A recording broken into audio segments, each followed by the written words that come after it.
Bonjour, je suis Julien Merali, directeur de l'Agora Chief Data Officer, un club Agora Manager. Vous écoutez les enfants de la data.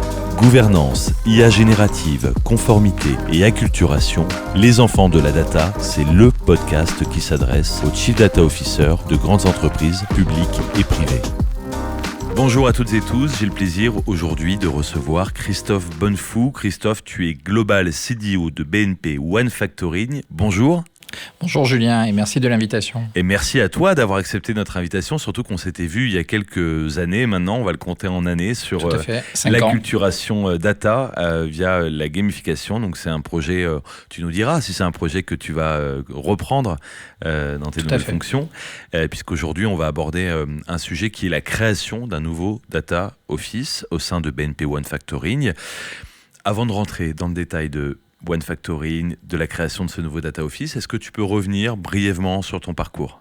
Le parcours, il est très simple. Je suis quelqu'un qui a fait des études en mathématiques, en finance, data science, et je me suis formé à l'actuariat. Et après, j'ai eu la chance d'évoluer dans différents cabinets de conseil, donc les grands, Arthur Andersen, EY et Accenture, avant de rejoindre BNP il y a 8 ans, donc en 2018, pour créer le Data Office d'Asset Management. Et puis 5 ans plus tard, à la demande de Laurent David, celui du métier de la facturage. Alors justement, la facturage, est-ce que tu peux nous présenter et démocratiser un petit peu ce qu'est BNP One Factoring ? Alors la facturage, c'est un des plus vieux métiers de la banque. Okay. Ça consiste à financer l'économie court terme.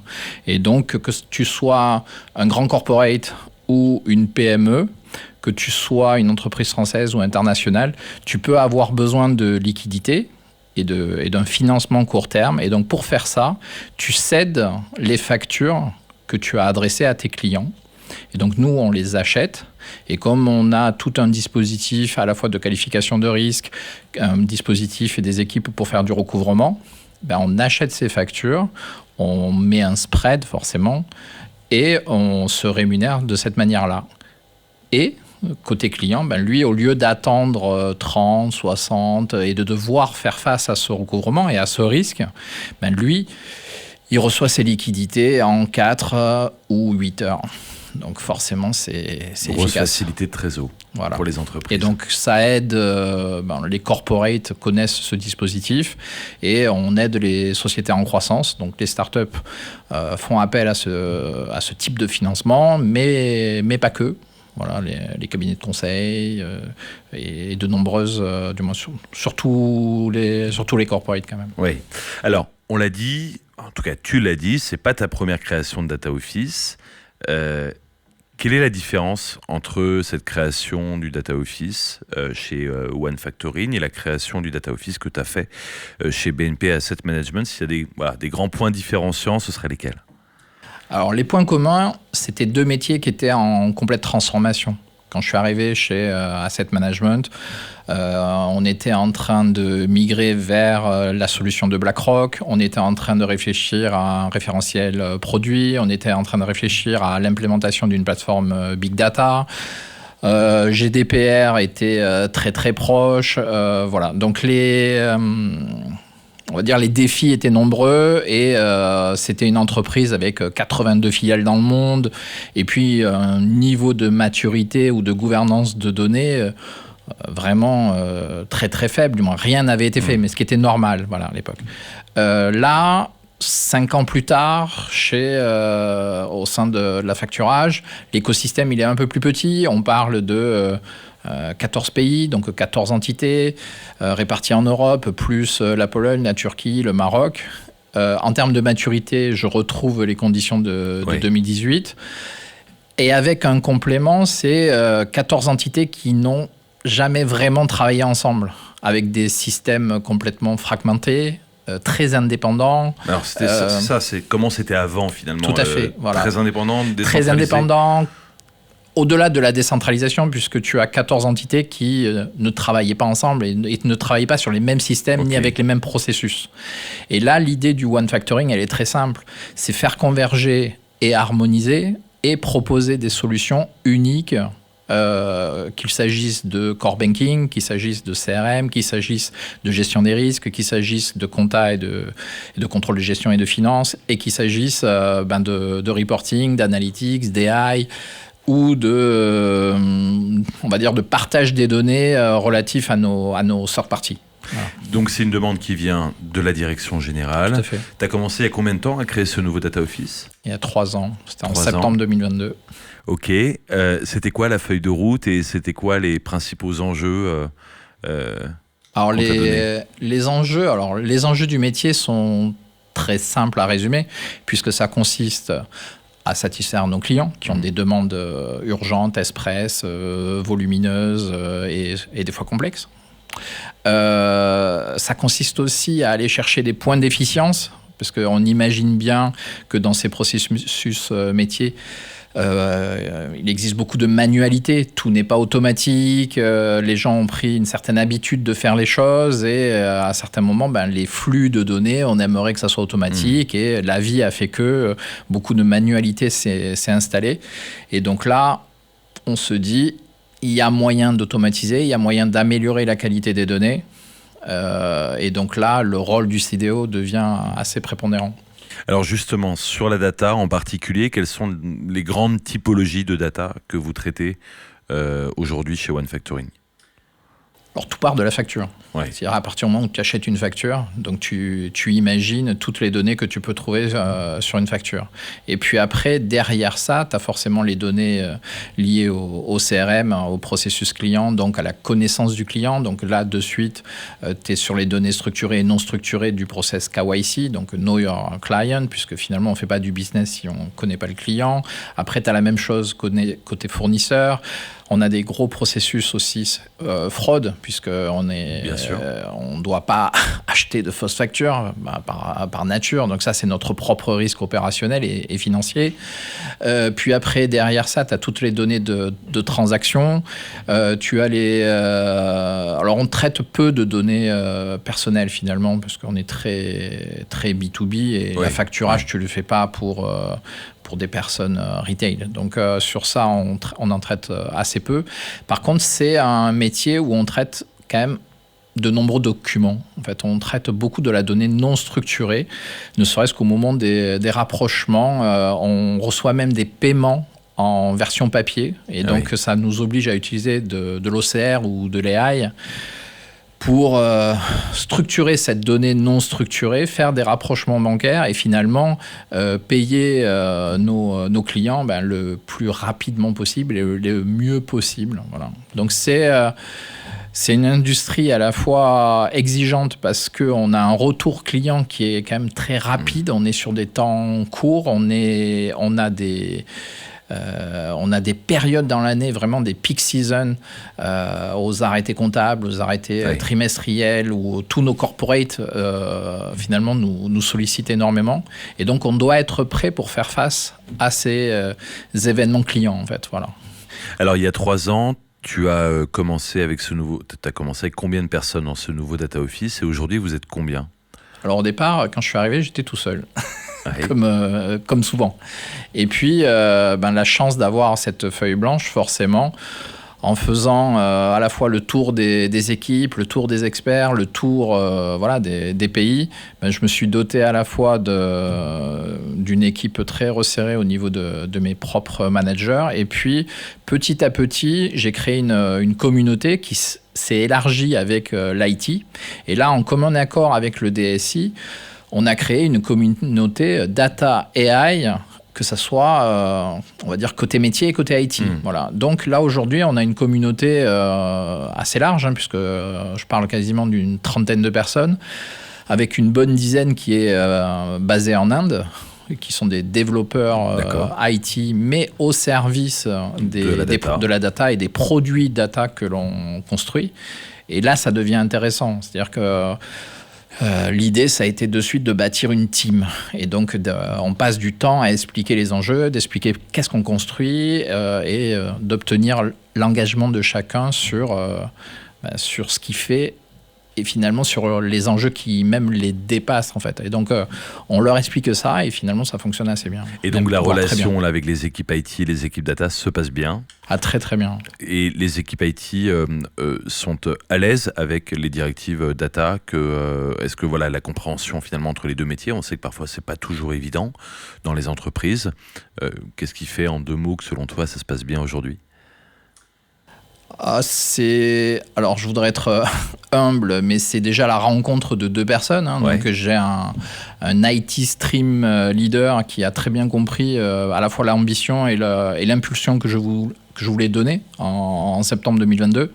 Et finalement, on a teamé très vite, en fait. Voilà. Et on s'est très, très vite compris. On a construit finalement à la fois la roadmap, les release management, la notion de produit.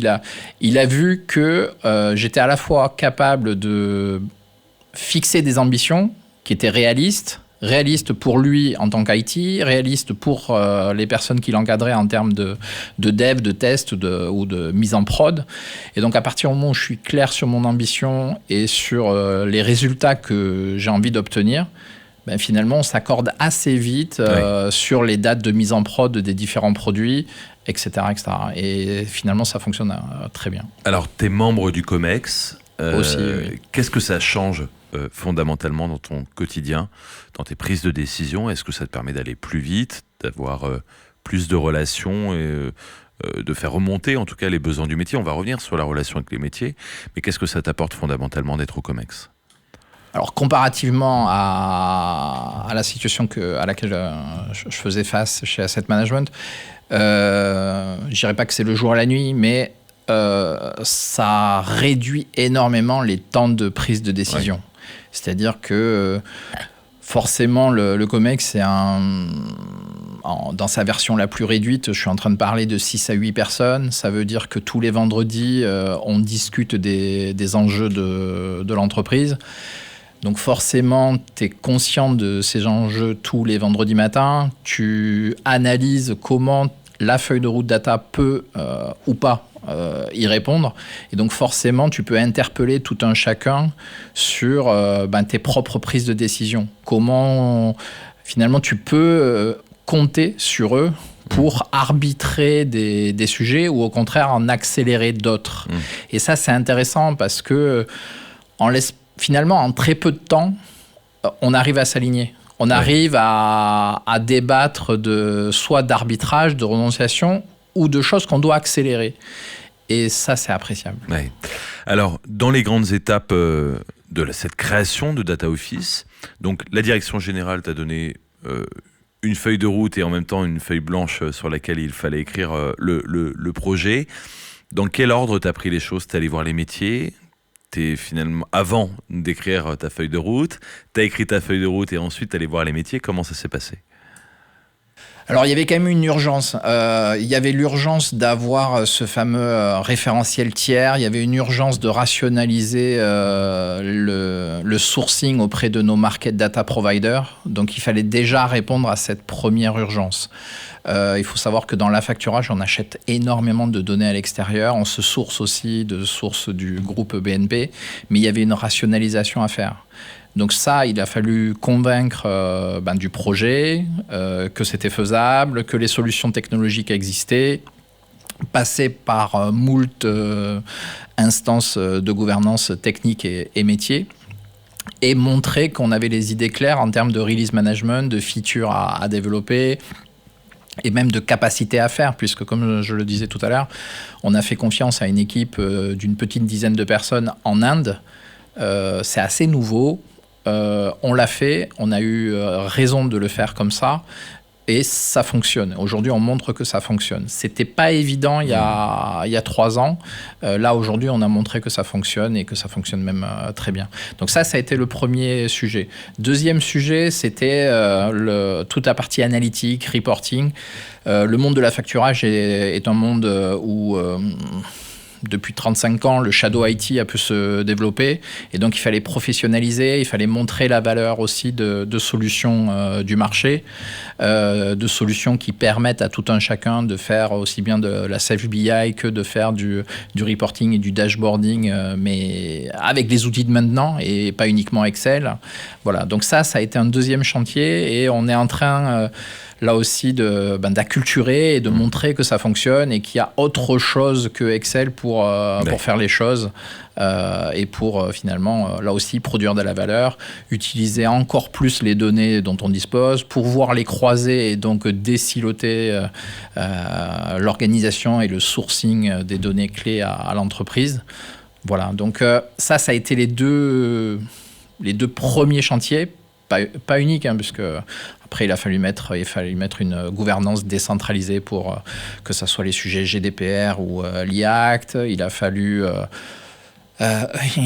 travailler aussi sur, on va dire, la gouvernance plus globale de toutes les données d'entreprise. Et donc là, ça devient un autre chantier un peu pharaonique, puisque ça consiste à faire prendre conscience aux différentes personnes de l'entreprise qu'il existe des données qui sont plus critiques que d'autres, plus essentielles que d'autres.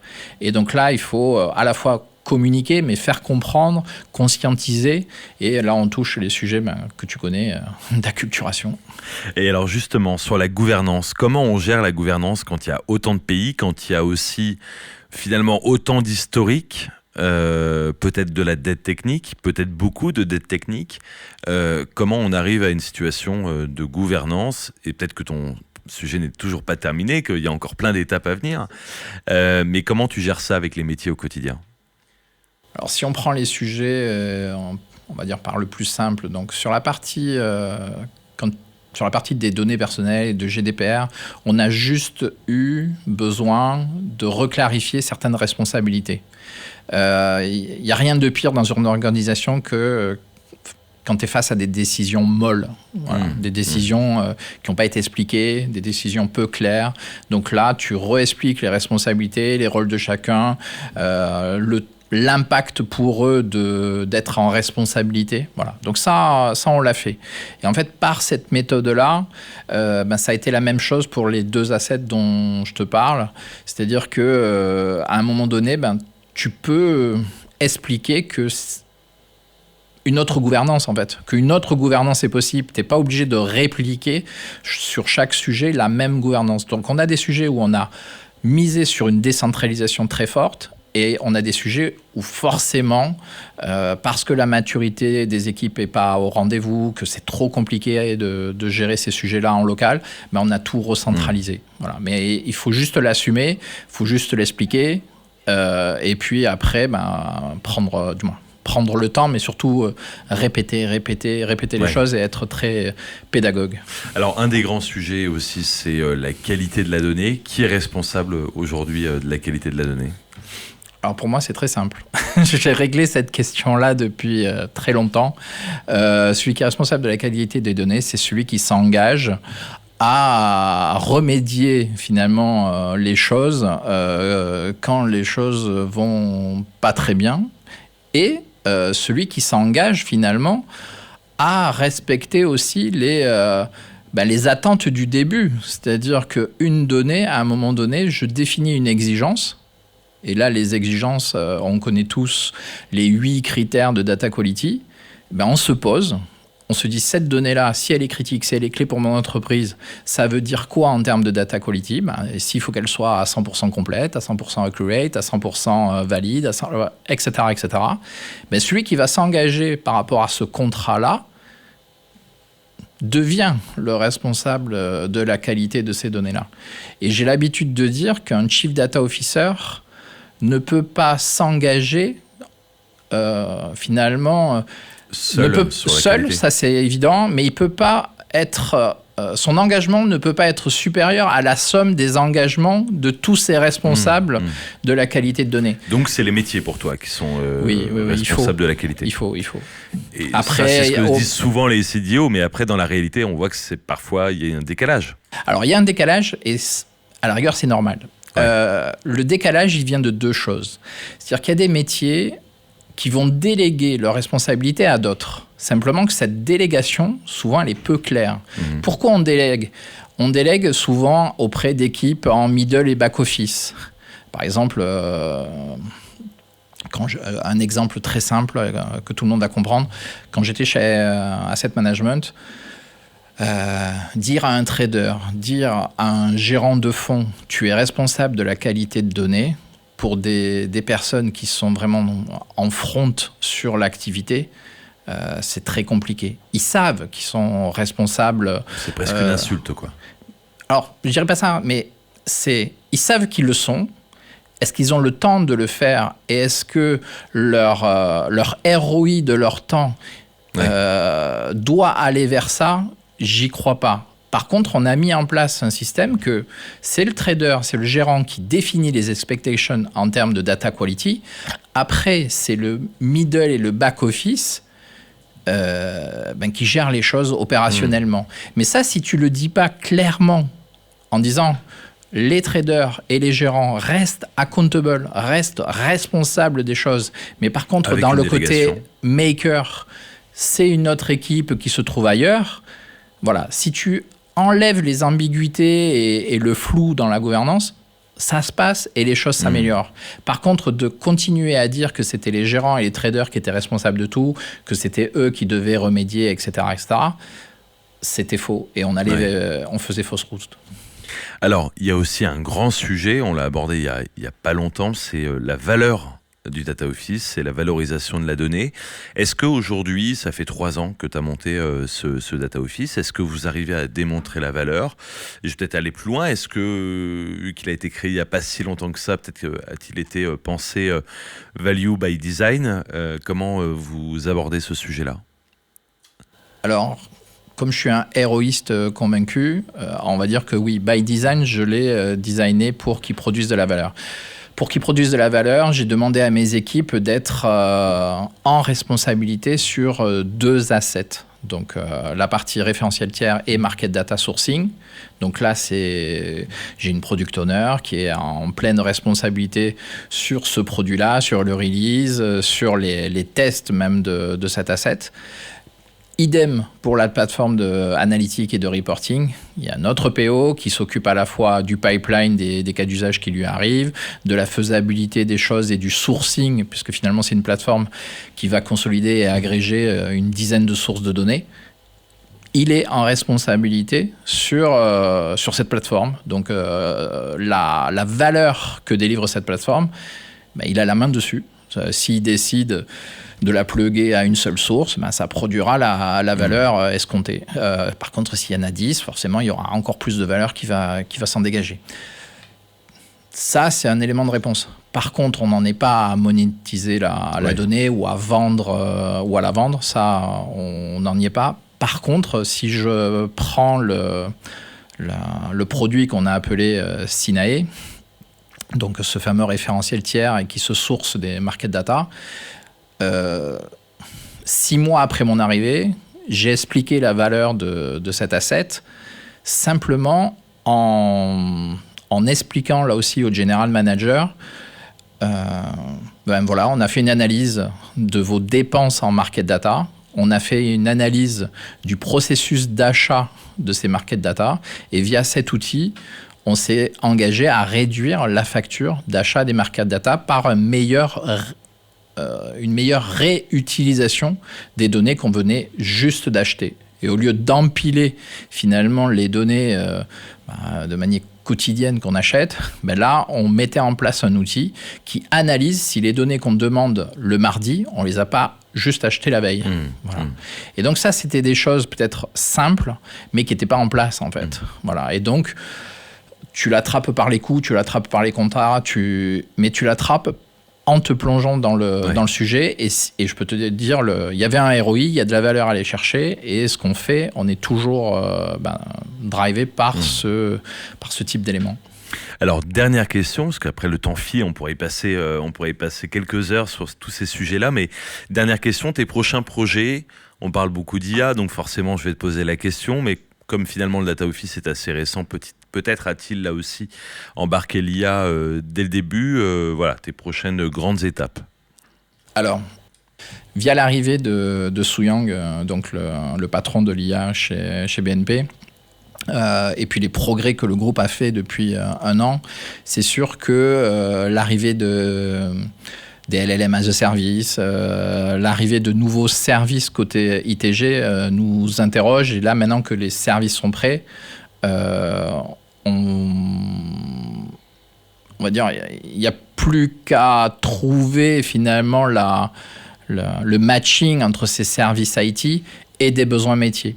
Donc là, ça devient intéressant parce que l'approche, elle est presque inversée. C'est-à-dire que c'est ITG qui a fait l'effort de construire une plateforme et donc un LLM as a service qui passe beaucoup de temps à expliquer, à acculturer finalement les métiers sur la puissance de cette plateforme.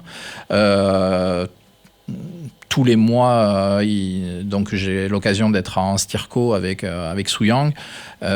Toutes les semaines, ces équipes acculturent et développent là aussi tout ce nouveau vocabulaire, parce que finalement, derrière GenAI se cachent des fois même des concepts assez simples. Bien sûr. Mais on se sert finalement de cette nouvelle plateforme pour se dire, tiens, à quelle occasion je pourrais avoir, ou en tout cas sur quel processus métier, je pourrais avoir l'opportunité d'utiliser tel ou tel service.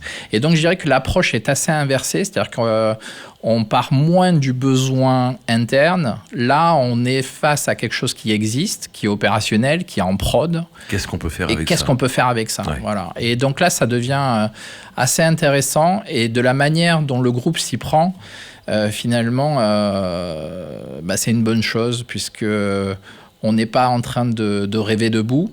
On sait ce que le groupe a développé, on sait ce qui marche ou marche pas.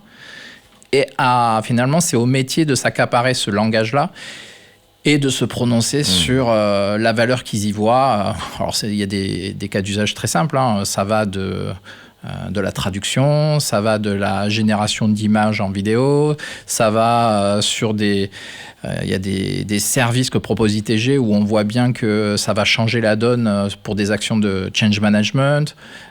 Voilà, ça, c'est très prometteur. Moi, j'y crois beaucoup. Et vu les montants que l'on investit dedans, il faut que ça produise de la valeur. Il faut que ça produise derrière, ouais. Comme les Data Office, finalement, c'est la même problématique. Merci beaucoup, Christophe Bonnefou, pour cette interview. Je rappelle que tu es Global Chief Data Officer de BNP One Factoring. Peut-être qu'on se reverra à la prochaine création d'un nouveau Data Office dans le groupe BNP. Merci, tout cas, d'ici là, bonne route et bonne chance dans tous ces beaux projets. Merci à vous de nous avoir écoutés pour cet épisode des Enfants de la Data. À bientôt, au revoir. Retrouvez-nous sur toutes les plateformes d'écoute, sur YouTube et sur le site Agora Managers TV. Et bien sûr, sur LinkedIn, en suivant la page Agora Chief Data Officer. Rendez-vous au prochain épisode.